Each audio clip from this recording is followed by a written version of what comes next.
Welcome to the bold analysis, ladies and gentlemen. We are bolding in the beautiful county of Nyeri, and weekends normally like doing relaxed analysis. I want us to have a story, si kujibizana na watu na si kuongea na ukali. Now, I want us to pay attention to some political development that I've been following. President William Ruto was in the coast and has been in the coast for the last 5 days. Of course, I've been trying to track the significance of that 5 days trip. It coincided with the visit by King Charles Prince III. But there is one political statement, there is one political pledge that was made there, and I think it was a bit laughable. Now, the president was saying that government has set aside 1 billion to buy some idle land to settle squatters, and this one he is talking in the coast. And this discussion about land has come at a time when there is a clamor for private land getting, or rather public land changing hands to private. And so the two land cases that have been trending in this country for the better part of October. One is Mavoko. So there was a court order on Mavoko demolitions were done. And then there is the Krema land, the Krema land in Ruto. So we argued, and I think in this podcast I argued that William Samoei Ruto needed to pick Uhuru Kenyatta's script, because Uhuru Kenyatta's script was very easy. He just needed to do what Uhuru did in Waitiki. After realizing the situation about Waitiki, that people are going to be displaced in Waitiki, what Uhuru did, Uhuru bought that by he ordered the then Minister for Lands, Jacob Kaimenyi, to buy the land. Then it was sold, then those who had already been there, because government had already invested, were actually paying land rates. So now, President is going to the coast and is telling the coastarians that private land, or that land that has been idle, they want to buy that land so that they settle the squatters and they will be given title deeds. That is the same situation with what happened in the Portland. Because in the Portland, we argued very well that we displaced people, the government demolished people's houses. And the reason why those houses were being demolished was because of an understanding that they have been built on land that probably was government land. So we argued that why don't you go, what was difficult by talking to those landlords to maybe just pay the normal rate and do regularization of the land, because there was a lot of stories that the process of acquiring those lands were actually a total sham. So that was the big question. But we tend to realize that the pledge about we will buy land and settle squatters is something that is not true. And I want to say this: if the Kenya Kwanza team are so serious about settling squatters, then the best place to start is hapa Kandara. There is an association of Kandara Residents Association. Kandara Residents Association, there was some part of land that was hived from the Del Monte and was given to the county government of Murang'a, and that Kandara Residents Associations are supposed to benefit by getting some pieces of land. To date, they're still moving in the court corridors, trying to get court orders that can favor them. So even if we wanted to sort out the land issue, we needed to be a little bit objective.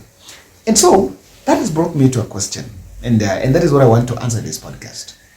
What has caused the land clamor? What is the clamor for land? Kindly subscribe to this channel. And we are finishing tomorrow the last lap of the wheelchair challenge. We want to buy 5 wheelchairs for these children with autism and cerebral palsy. And I can tell you guys that sometimes just standing the gap gives personal satisfaction, even individual satisfaction. I'm just so glad for those who've been showing up, and I want to believe that as we close tomorrow, we'll be able to reach the target. And we want to donate the wheelchairs by next week, because that is our project for November. We normally do the project the first week of the month, and so I believe that by the week this weekend we shall be done by it. That will be 4th. Yes, 4th of November. So we did it early, 30th to 4th. Now, What has caused the clamor for land? And I need to put a context here. In the bold, there is a line there is a rider I've been insisting on, and I've been insisting that at least we should not take land to the ballot in 2027. Land is very emotive. Land has caused us more troubles. I remember in 2007, I do believe we stupidly burnt this country. We burnt this country because we were so stupid. And emotionally, we went down the drain. And some of the key issues were there was about land. And that is where you see a bit of tribal clashes that caused because of this tribe needs to leave this place because they invaded this place. Even as we talk now, in Lamu there are some clashes, and they are linked to some land clashes where some tribes is believed to be occupying a place that should be meant for Swahili. So it's a space that is very delicate. But I want to say this. Is William Ruto looking to settle squatters? The answer is no. And without fear of contradiction, the answer is no. There is the dark scheme behind the clamor for land. And stalking in the slopes of the mountain, this is what is going on. I think the land clamor is part of a catch-up scheme. Remember, during the 2022 campaigns, William Ruto was even touted as some Arab Mashamba. Remember the Arab Mashamba slur? Because it was really linked to a lot of land cases by then that really went viral. So even as we talk now, we know very well that in February, there was again another start of some people have been occupying large tracts of land, some families are occupying large tracts of land, and there is nothing they're doing in it. So the government was to take the idle land that is not in use. And so, there is what I am seeing here, and what I'm seeing is a catch-up to Uhuru Empire. I was in Mombasa, guys, just I think that was 2 weeks ago. And I remember the guy who was riding me around town, and I asked him, and I think I've said that in this podcast, that who is the man calling shot in Mombasa? And shockingly, I was told, bro, the rich man in Mombasa here is President Uhuru Kenyatta. I was like, what? What was that? So that's it. And one of the reasons why Uhuru Kenyatta was the man to watch, and is the man to watch in terms of the land space, is because of his clout in land. And I see the current crop of leaders we have also activated the grabbing, the grabbing notion where we want to catch up. So someone wants to catch up with Uhuru Kenyatta. That's number one. Number two, the reason why we have a problem, a clamor for land, partly has also been said that we want to use NYS, and you have seen Moses Kura in the space, we want to use NYS so that government can till land and produce food as part of intervention on food security. But there is another pet project going on, that is affordable housing. The land is becoming very contentious because affordable housing is coming out as a personal syndicate to the powers be. There are those who want land by all means, by all shape, because they want to put up houses. And let me tell you, I think I would want to one day, I think if probably I'll try to consolidate a team and write a petition to Parliament, so that, not even now, after some 2 or 3 years, so that we will do an audit of who are the investors in affordable housing. That audit is very important. You know why? We followed the affordable housing when the levy was supposed to be chopped from salaries. And what was told to Wanjiku is that there are some investors ready somewhere that want to build these lands. And if Kenyans will not have taken those lands, then government will gonna just buy those lands. We're gonna pay and buy those lands from those investors. So from what we know is that taxpayers' money was never to be used in constructing those houses.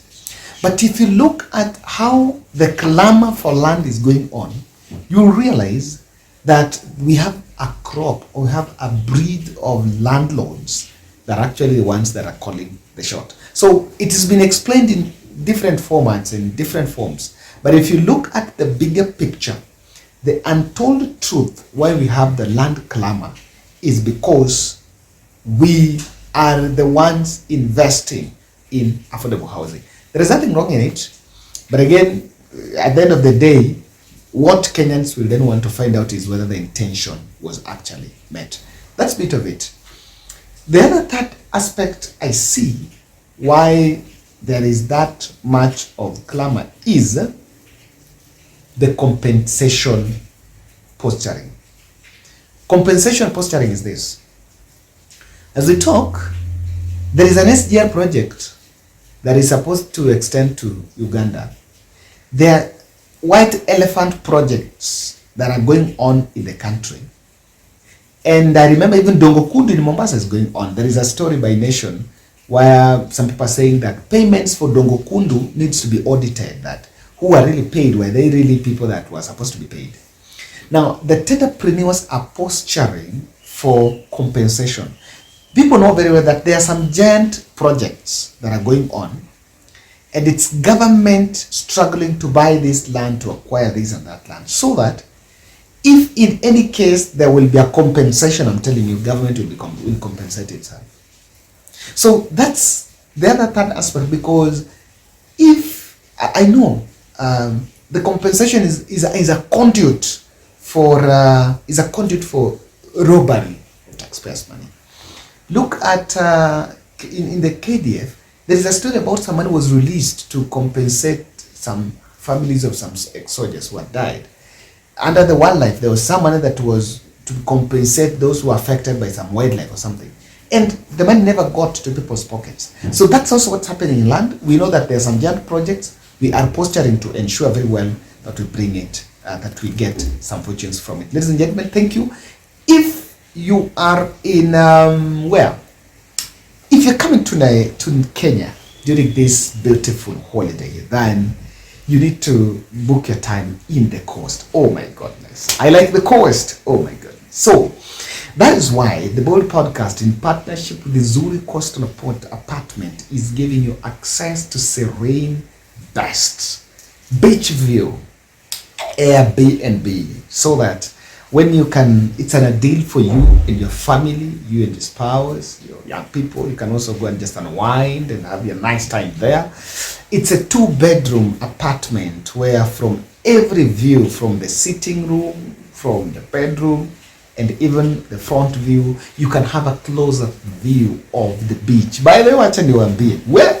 The coast is very good because of that ocean, and there are also other amenities there. If you like water baths for the children, your children can play there. If you like swimming like me, you can also go and swim. You can play pool, and it's just another amazing Nyama Choma, and this is the best place you need to. So book a space at Uzuri Coastal Apartment, and in just as minimum of 12,000, you can spend the night and the day at Uzuri Coastal Apartment. Let's meet there, guys. It's quite an amazing place. Talk to my friend Mativo here and Njuguna Lay so that you can book your space.